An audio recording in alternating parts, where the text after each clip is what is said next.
Welcome to the Someone Somewhere podcast. It's Friday, October 2nd, and I'm your host, Nicole. This is episode 40. This episode is brought to you by Polycultured, our farm resources blog. Help support our efforts by subscribing at www.patreon.com/polycultured. We look forward to bringing you more information about sustainable living, small-scale food production, seed sharing, harvesting techniques, and much more. I remember writing my high school history class thesis paper on the water wars, or the idea that the future of the planet's conflict would not be over oil, but rather over access to safe, potable water. I estimated that by 2025, the world would be in deep conflict regarding the right to access clean water. Water has historically been the most common reason for migration, as fresh water is not something humans can go very many days without having. I wish I could say that things would have worked out differently now, but this present moment is the most crucial time for us to take a look at the way we treat our water systems, and who has the power to make decisions about their health, where they are routed to, and who deserves access to them. I've been studying permaculture for a number of years, and there are so many facets to permaculture design, some of which I've discussed in earlier episodes. There is no more important resource than water, and the planet has built really amazing systems to deal with water. For example, the topography of the land is important, as mountains capture precipitation, storing water as snow at high elevations and slowly releasing that water into the rivers below. Designing for water is the key to every permaculture system, no matter the climate. Understanding the topography of the land and how it dictates water flow through observation will oftentimes determine how to move forward with your design. Water represents potential energy, and because we live on a planet with gravity, the place of water's highest potential is at the highest point of your site, or the roof of a building. As long as you have the right roofing materials, you can reroute rainfall into a storage tank for later use. This is essentially what we mean by water harvesting or rainwater catchment. It also really helps to have plants in the ground, as they are the way that water is stored in the soil around your site. We can also construct swales, reservoirs, or ponds to help direct water for storage, depending on its intended use. By addressing the water table with these techniques, you can encourage the growth of trees and shrubs which may grow food, create habitat for animals and pollinators, block the wind, cast shade, produce firewood or building materials. In turn, these plants prevent evaporation of the water system that you are building, increasing overall absorption and rehydration. The first thing you'll need to do is understand where you are within the watershed. Your water catchment design should take into account whether you have an abundance or a lack of water to begin with, and how to use this resource carefully. The history of water catchment begins in the Neolithic age, the same age in which fixed human settlements and agriculture became widespread, about 12,000 years ago. Waterproof lime plaster cisterns were built in the floors of houses stretching from the Mediterranean to Southwest Asia, the Arabian Desert, and Mesopotamia.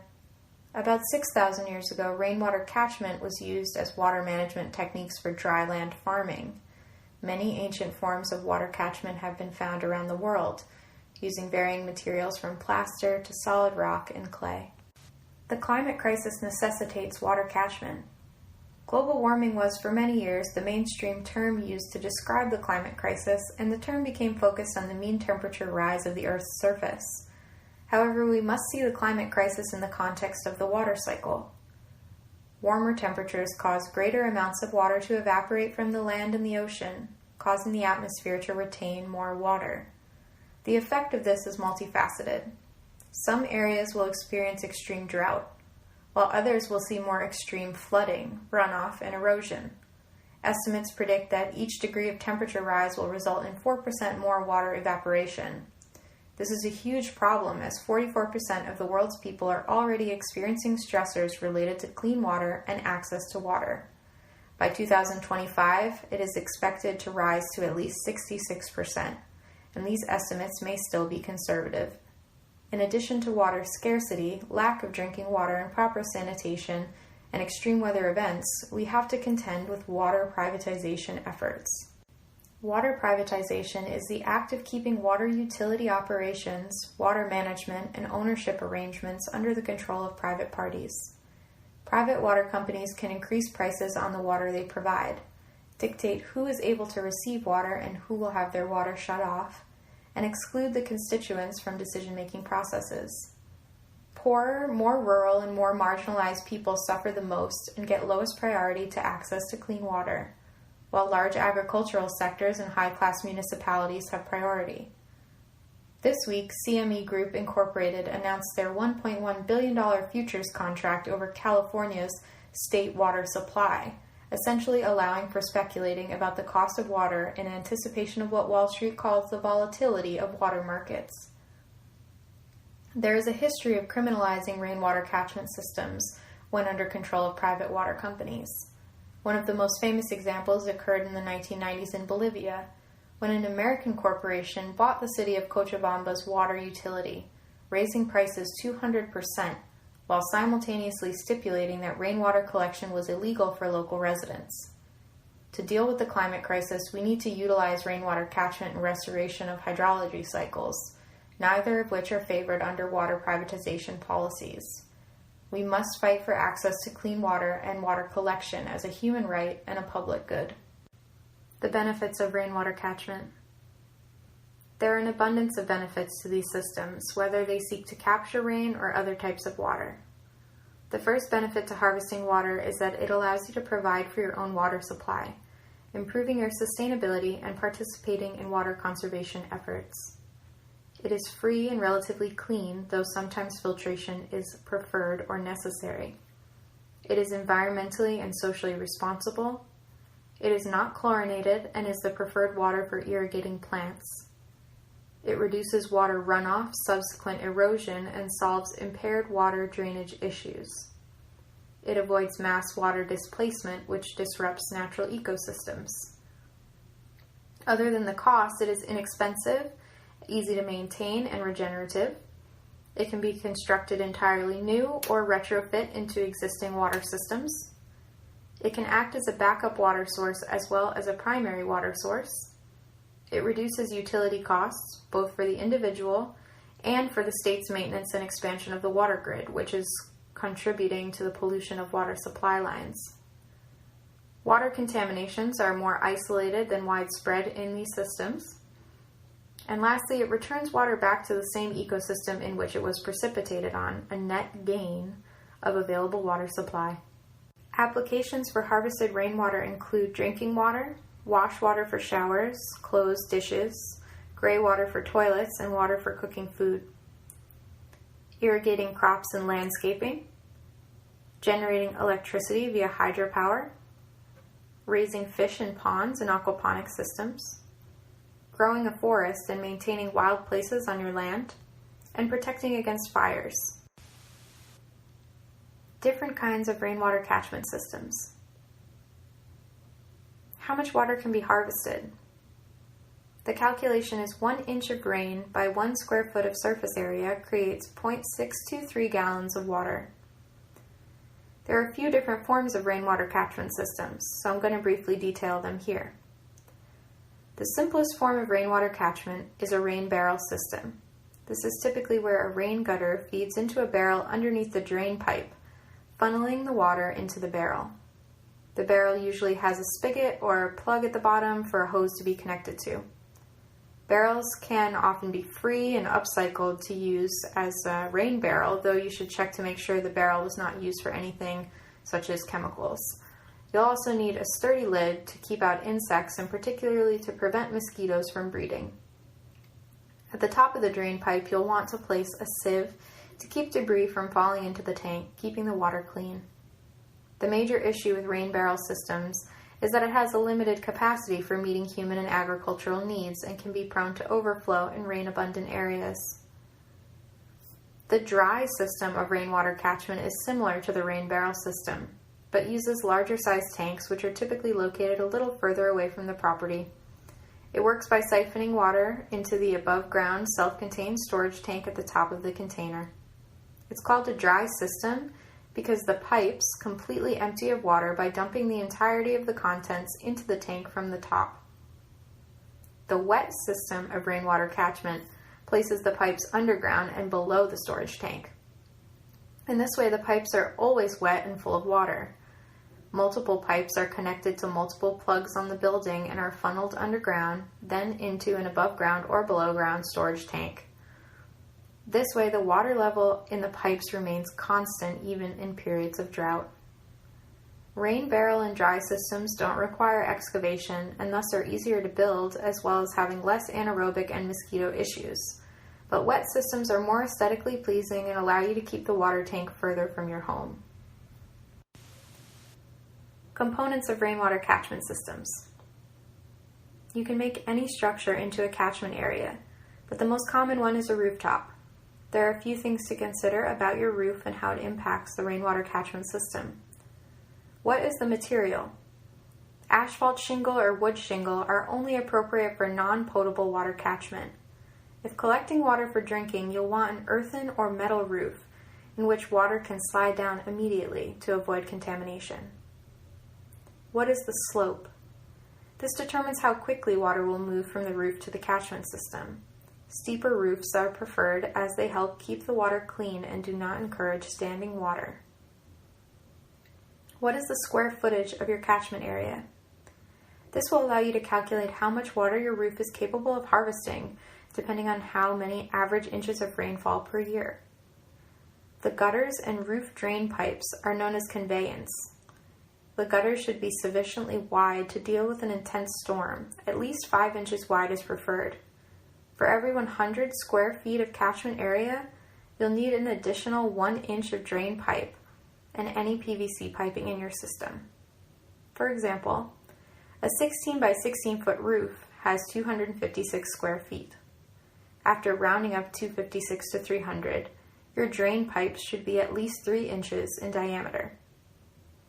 To help the gutters drain, slope them 1/16 of an inch per every foot of length. For example, a 16-foot roof gutter should be sloped at least 16/16 or 1 inch for effective drainage. The best gutter for rainwater collection is round-bottomed, which reduces debris buildup. Gutter hangers are braces that act as supports and should be placed every 3 feet, especially in areas that get heavy snow. Gutters aren't the only way to collect rainwater, though. The design of your building can include a roof which maximizes surface area and slope to collect rainwater and funnel it into an integrated catchment system, which creates a water-sovereign structure. Storage tanks are where the harvested rainwater is stored for later use. They are best when made of concrete or metal, but you may also use fiberglass or polypropylene or polyethylene plastic. Safety protocol is important around where you place the observation port for your tank to prevent anyone from falling in. Note that the color of your storage tank will affect the temperature of the water. The darker the container, the more solar energy it will absorb. Do not use translucent tanks, which encourage algae to grow. A lot of this depends on whether or not your tank will be below or above ground. Below ground tanks require excavation but take up less space and maintain a constant temperature all year round. They may crack and become contaminated due to soil shifts and settling. Above ground storage tanks can be damaged by weather, sunlight, but are easier to diagnose when a problem arises. Proper treatment for your captured water is important because it can contain microorganisms like viruses, bacteria, parasites, as well as other chemicals and debris from outside. First off, make sure your roofing material is non-toxic, and especially that it does not contain heavy metals like copper or lead. Debris screening filters should be placed throughout the system, from the gutters to the drain pipes and even at the inlet to the storage container. If you are using the water for agriculture, it doesn't need further treatment. But if you plan to use it for indoor tap water, you must have a water filtration system which makes that water safe.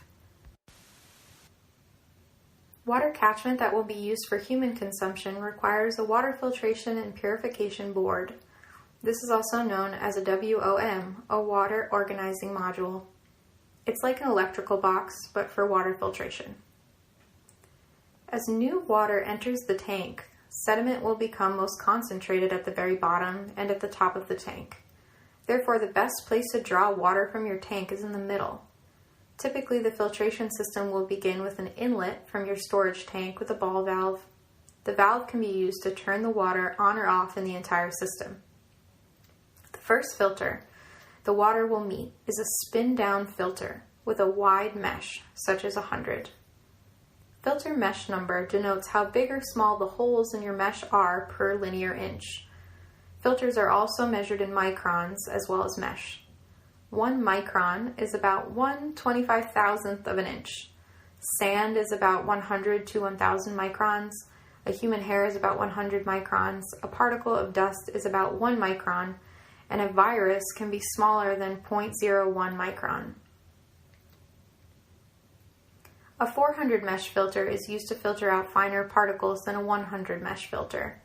The most important reason to start with a filter is to protect your water pump. Starting with a 100 mesh filter will filter out any large-sized debris before the water travels to your pump, which increases its longevity. Your pump can run on either DC or AC power, but a DC battery will work well if you decide to integrate a solar panel to run the water pump for you. A typical RV pump will handle about 5 gallons per minute. After the pump, you want to install a pressure gauge, which acts as an automatic pressure switch when the pump senses a loss of pressure. Running the tap will cause the pump to kick on. You can set the pump to turn on and off at different pressures, an example being turning on at 45 psi and turning off at 60 psi. After the pressure gauge, you'll add another mesh filter, this one more fine than the last, about 500 mesh. After the water flows through this filter, you can add your first 2 outlets in the form of a 3/4 inch ball valve. These can be for non-potable water usage, such as washing machines, garden hoses, or toilets. This helps you preserve your drinking water filters for only water you intend to use for drinking or bathing. After these outlets, you'll have another spin-down filter, this time 100 mesh, filtering out even more fine material. And after the last spin-down filter, add another ball valve so you can shut off the water to work on the last filter with the rest of the system intact. The entire system up to this point is pre-filtration for the potable drinking water filter. A solid choice is a 6-candle ceramic filter such as the Dalton Rio 2000. The ceramic filter looks like a rock, but it's a low-flow material with which water filters through. This is why there are 6 of them in the system.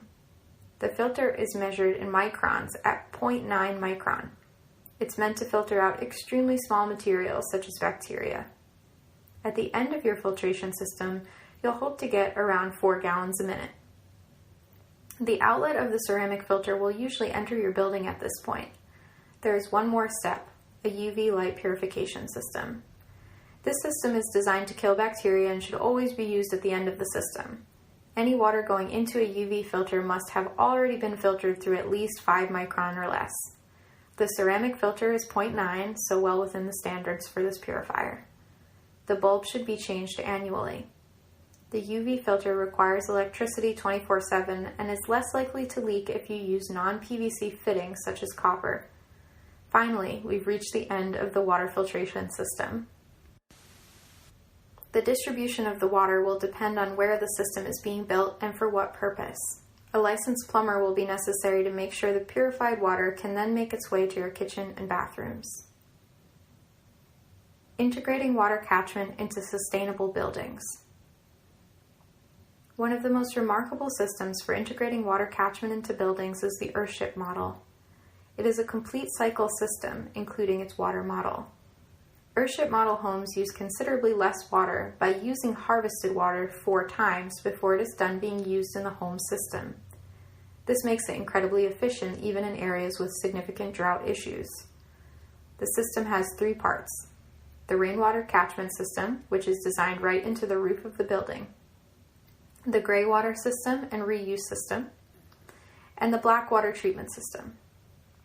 The water distribution system includes a 12-volt DC pump to draw water from the storage tank, a set of filters that filter the water before it's used, a pressure tank that supplies pressurized water to the home, a solar water heater bound for hot water faucets, and a backup water heater, usually gas.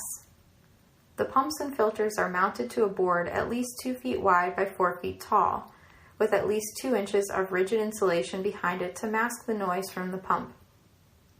Mount the water organizing module through the insulation and into the wall in all 4 corners, and 1 center top and 1 center bottom, attaching plumbing using hooks and bolts rather than nails or screws so that parts of your system can be detached from the board for maintenance.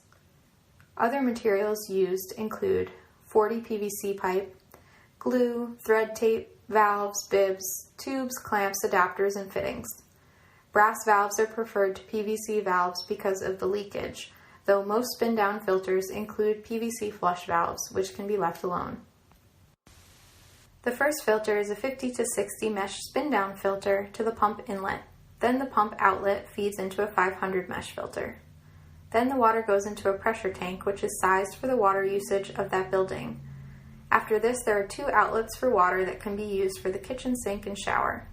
The water moves on through 2 more filters, the first being a 1000 mesh filter, which protects the drinking water filter, and the second a ceramic filter so that water can enter the kitchen and bathroom faucets for drinking water. Northern Hemisphere Earthship roofs have low-sloped roofs that face south. The lower slope helps with maximum rainwater collection so that snow doesn't just fall right off the roof. The south-facing roof slopes also help the snow melt to be collected before it evaporates and reduces freezing problems. The system also provides solar heated water by building them into the south side of the house. A pipe inlet supplies the panel with cold water, and a pipe at the top of the sloped panel carries the sufficiently heated water down to a hot water tank inside the home, from which water is directed from them into the insides of the hot water faucets. Natural gas or electric backup heaters are installed for cloudy days. After the filtered water flows through your faucets and you are using biodegradable soap, it becomes what we call gray water. The Earthship has a built-in indoor biological filtering unit. These are usually long horizontal planters going across the south-facing side of the unit. These can be used to grow food and herbs. Once the water is used on these plants, the excess is essentially filtered by them and is able to be used as toilet water. Please check the regulations in your area, as this may be against building codes in regards to reusing gray water. After water is used for the toilets, it is what we like to call black water. Each Earthship has a black water site on the property, where rubber-lined planters are used to grow soil, trees, shrubs, and other perennial grasses. These are not used for edibles, but to create habitat for local animals and to provide food for pollinators. It will also contribute to reversing desertification in your area. This complete cycle system finds use for every drop of rainwater while making expensive sewage pipelines and treatments obsolete.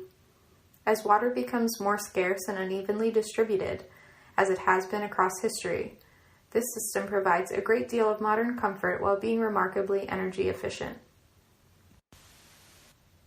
Barriers to implementing water harvesting. The largest barriers to rainwater harvesting are concerning external forces. The system itself is time-tested and doable. The first thing I'll mention is the lack of control we have over our municipal governments. This means trying to implement a system is more difficult because of local building codes and other restrictions, as well as having little control over the price of water, where it comes from, how it impacts the communities it is taken from, or how it is purified. There's also the lack of land access. Renters cannot easily set up rainwater harvesting systems, even if they wanted to do so. They are not easy to retrofit without ownership. This means that the people most affected by water shortages are also going to have the most difficulty getting their water system off-grid.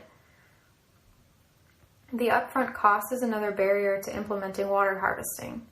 The system could cost between $3,000 and $5,000, making it difficult to implement, though the savings will eventually exceed the costs. All in all, water harvesting is a necessary shift we must all make to stop the assaults on hydrology cycles all over the planet. The practicality of implementing more water-sovereign buildings is complex and based on a variety of environmental, political, economic, and other factors. We must take this into consideration when designing sustainable buildings to fit the needs of each community. Rainwater harvesting around the world.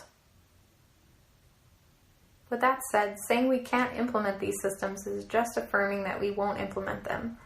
and plenty of places around the world have already done so let's take a quick look at them. Since 2001, the Indian state of Tamil Nadu has made rainwater harvesting mandatory to prevent groundwater depletion, and their metropolitan areas saw significant improvement in water levels and water quality. Water harvesting is widespread through the country, including places like Bangalore and Rajasthan in the north.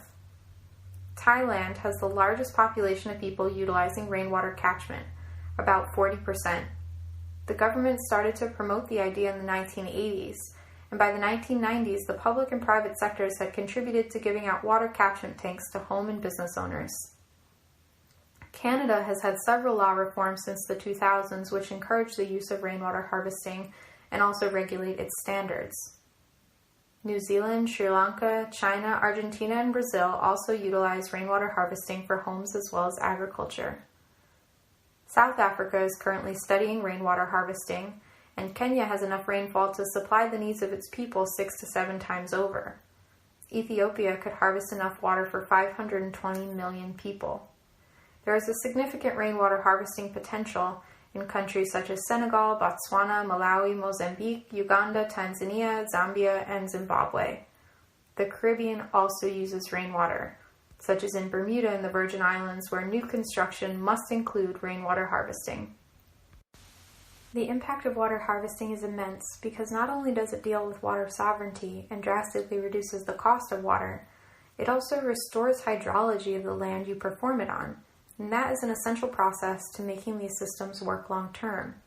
We want to restore natural closed-loop cycles in places where they are struggling, and to reverse the accelerating effects of desertification.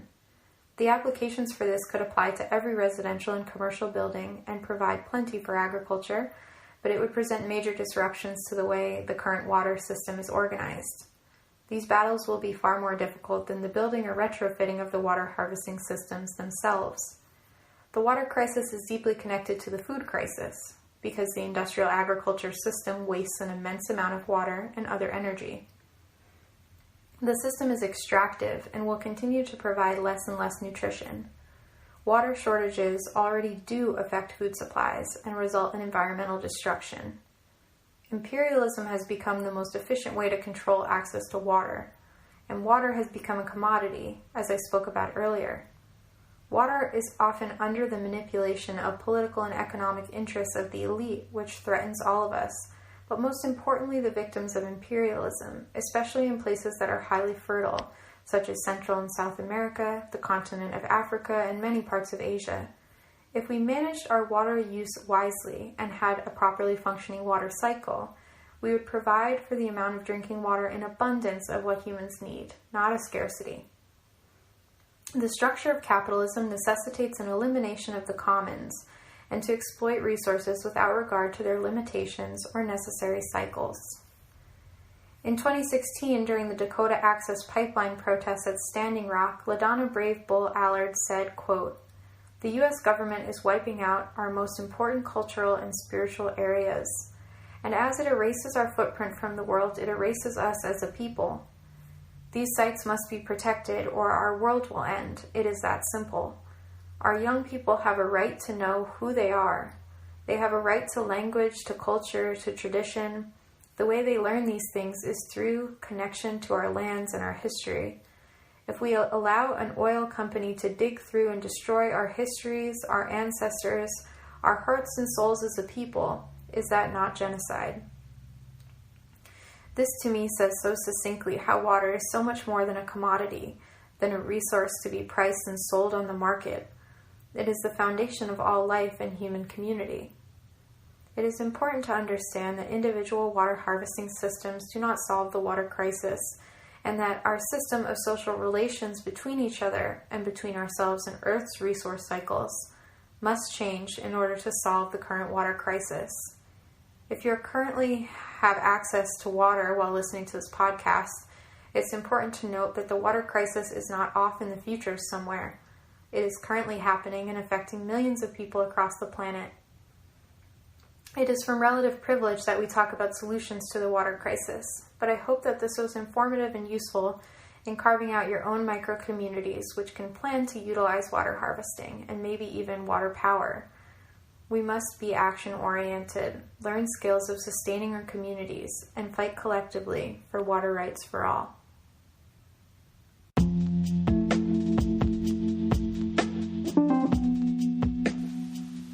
Thanks for listening. If you like the show, please like, subscribe, and comment to let me know how I'm doing. This episode is brought to you by Polycultured, our farm resources blog. We're bringing you information on backyard food production and sustainable living on small plots and in urban areas, as well as information about herbal antivirals and other earth medicines. If you enjoyed this content, please support us by ordering our products at www.polyculture.com/order. This concludes episode 40 of the Someone Somewhere podcast. Good night.